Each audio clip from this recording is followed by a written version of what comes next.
The trade deadline is approaching fast, and something unexpected is brewing inside the Lakers organization. I'm seeing patterns emerge that most people aren't paying attention to yet. Movements behind the scenes that tell a story much bigger than what's being discussed in mainstream media. Welcome back to Lakers News Fan Report, where you get the real insights, the deep analysis, and the breaking news about our beloved purple and gold before anyone else. I'm here every single day to bring you exactly what's happening with this franchise. And today, I need to talk to you about a situation that's developing right now. One that could reshape how we approach the rest of this season and beyond. Let me take you back for a second. Remember last summer? The excitement around draft night. The feeling we all had when the Lakers made their selection at number 17. There was genuine optimism in the air, a sense that management had pulled off something special by landing a player who many analysts believed shouldn't have fallen that far in the draft. Tennessee had produced a scorer, a shooter, who looked NBA ready from day one. Someone who could stretch the floor and provide that three-point threat we desperately needed. The projection was clear. This was a steal, a player who could develop into a legitimate rotation piece, maybe even more. Fast forward to today, and the narrative has shifted dramatically. I'm not here to sugarcoat things because that's not what we do on this channel. We deal with facts, with real analysis, and with the sometimes uncomfortable truth about where this team stands. The reality is that development paths in the NBA are never linear.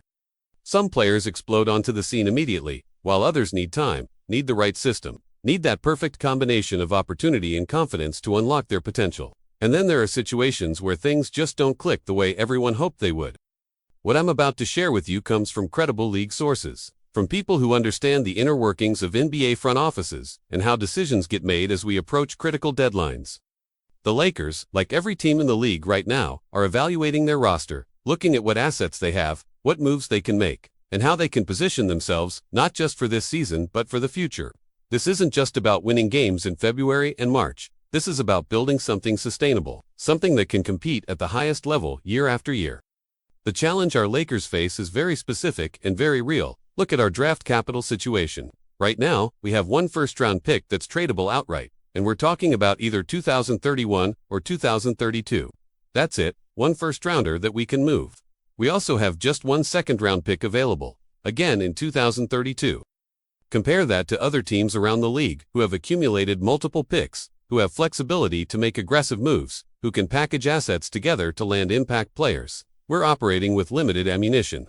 And that's a problem when you're trying to build around LeBron James and Anthony Davis in what could be their final years together in purple and gold. This is where the conversation gets really interesting, and this is where I need you to pay close attention because what I'm about to tell you is generating serious discussion among league insiders right now. When you're a team like the Lakers with limited draft capital, you have to get creative. You have to identify which players on your roster have trade value, who might be attractive to other organizations, and who could be moved to bring back those precious draft picks that give you flexibility down the line. It's not about giving up on anyone personally, it's about making strategic decisions that benefit the franchise long term.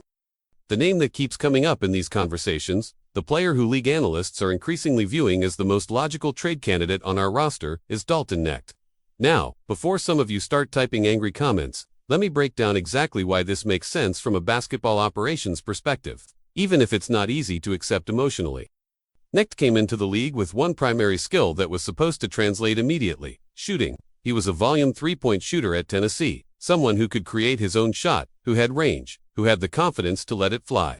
In his rookie season, he shot 37.6% from beyond the arc. That's respectable, not elite, but definitely workable for a first-year player, still adjusting to NBA defenses and the speed of the game. But here's where the situation becomes problematic, and this is what's driving the current discussions. This season, Knecht's three-point percentage has plummeted to 31.1%. That's a significant drop, the kind of regression that sets off alarm bells in analytics departments across the league.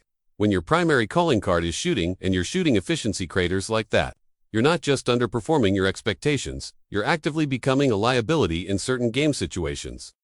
Defenses start sagging off you, they stop respecting your shot, and suddenly the spacing you were supposed to provide doesn't exist anymore.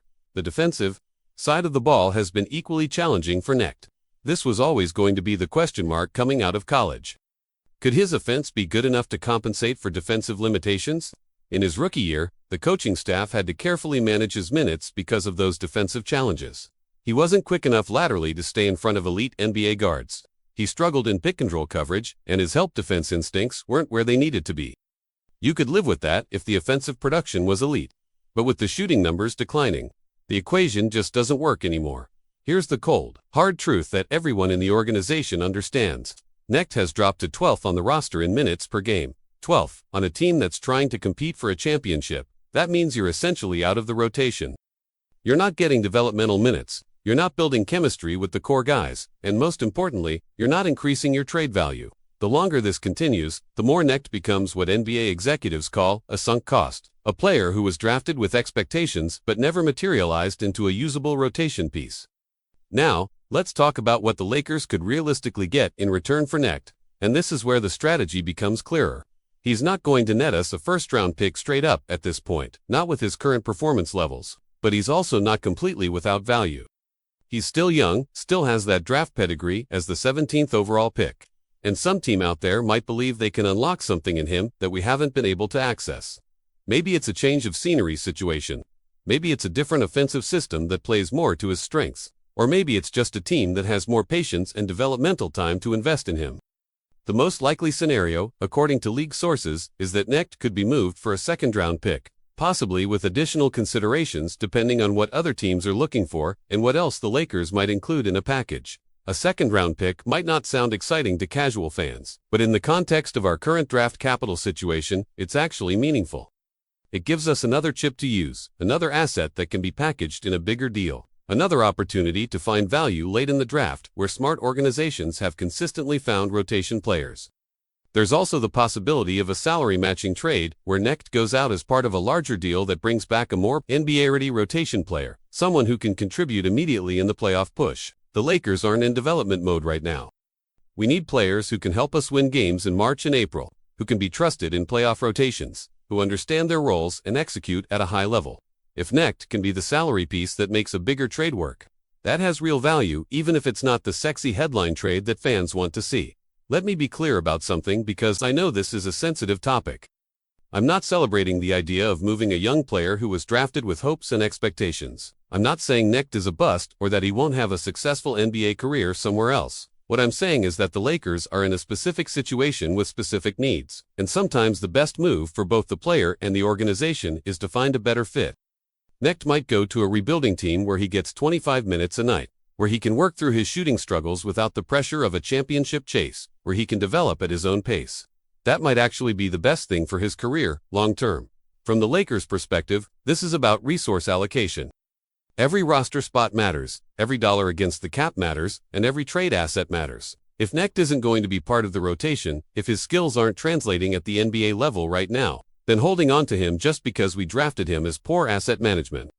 Smart organizations know when to cut their losses, when to pivot, when to turn a player who isn't working out into something that can help the team more immediately. That's not cold-hearted, that's professional basketball operations in the modern NBA. The trade deadline is February 6th, and that's coming up fast.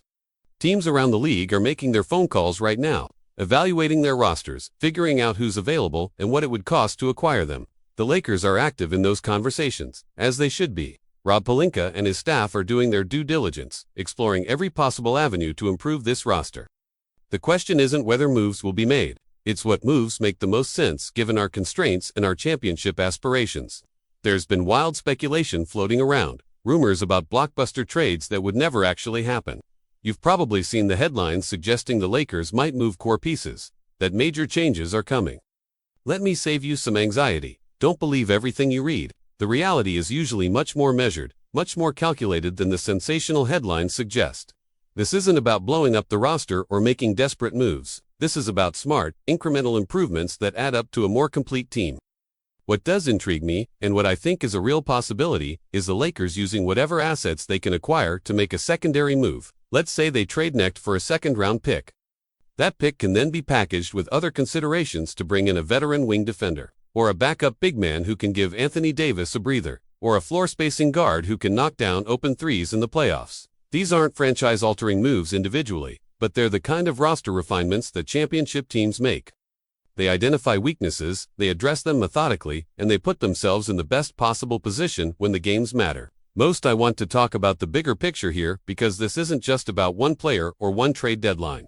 This is about how successful organizations operate in the modern NBA. You have to be simultaneously thinking about winning now and building for the future. You have to make hard decisions about young players who aren't developing as quickly as hoped. You have to be honest about your roster construction and your competitive window. The Lakers have LeBron James at 39 years old still playing at an elite level. We have Anthony Davis in his prime. This is our window, right now, and every decision should be oriented around maximizing our chances to win a championship in the next 2 to 3 years. That means being aggressive, being smart, and being willing to make uncomfortable moves. If Knecht isn't part of the championship equation this season, then converting him into assets that can help us win needs to be on the table. There's no room for sentimentality when you're competing at the highest level. Every other contender in the league is making these same cold, calculated decisions. The teams that win championships are the ones who make the tough calls at the right time. I also want to address the developmental aspect because I know some of you are thinking we're giving up too quickly on a young player.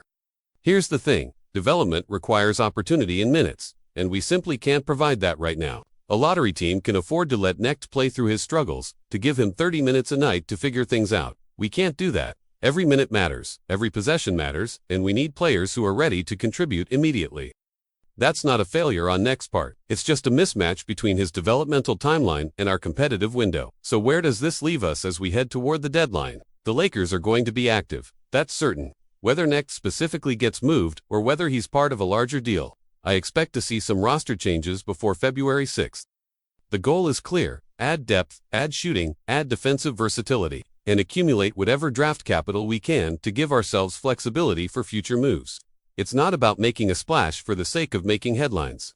It's about getting better, about identifying our weaknesses and addressing them systematically. The other teams in our conference aren't standing still. Denver is still the measuring stick. Oklahoma City has emerged as a legitimate threat, and the Clippers and Warriors are always dangerous. If we want to compete with those teams in a playoff series, we need every advantage we can get. That might mean moving a young player who hasn't worked out to bring in someone who fits better, who can help us win games in May and June.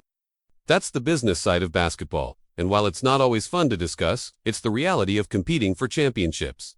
I want to hear from you on this because your perspective matters to me, and to this community we've built here. Do you think trading Knecht is the right move for the Lakers?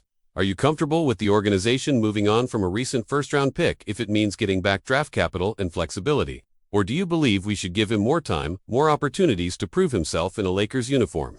Drop your thoughts in the comments below. Tell me if you agree with this analysis or if you see things differently. I read every single comment, and I love hearing diverse perspectives from real Lakers fans who are invested in this team's success. Looking at the complete picture, I'm actually optimistic about where we're headed.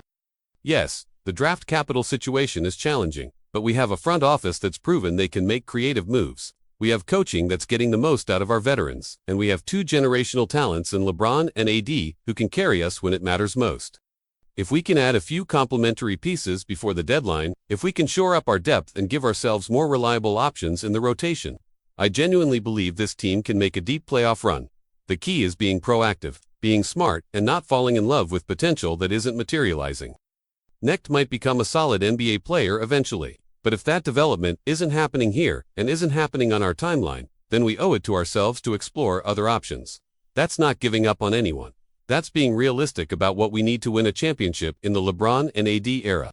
Every decision should be filtered through that lens. As we move forward, stay locked in with this channel because I'm bringing you every development, every update, every piece of insider information that matters to Lakers fans. The next few weeks are going to be crucial, and you don't want to miss anything. Hit that subscribe button if you haven't already. Smash the notification bell so you're alerted the moment I post new content. And share this video with your fellow Lakers fans who need to be in the know. This is your destination for serious Lakers analysis, for breaking news before it breaks anywhere else, and for the kind of in-depth coverage that respects your intelligence as a fan. The trade deadline is going to be fascinating to watch, and we're going to cover every angle together. I'll be here breaking down each move, analyzing what it means for our championship chances, and keeping you completely informed about where this franchise is headed. That's what we do here at Lakers News Fan Report. And that's the commitment I make to each and every one of you who supports this channel. Let's go win a championship. Let's trust the process, stay positive, and believe in what this team can accomplish. I'll see you in the next video with more updates, more analysis, and more Lakers news you can't get anywhere else. Until then, Lake Show for life.